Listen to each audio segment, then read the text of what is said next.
you need a lot of imagination to see the elephant anymore, because about 5 to 7 years ago, his trunk and parts of his head just melted away, because the crack above it was closed by stones and ice, so no water could come through for some years, and it melted away over some years.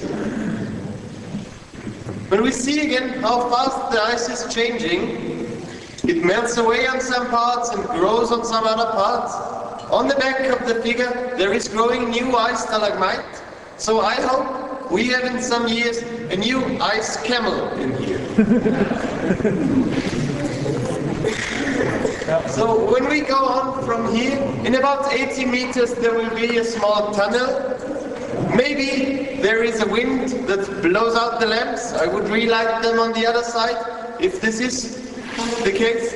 And mind your head too, it's a little bit small.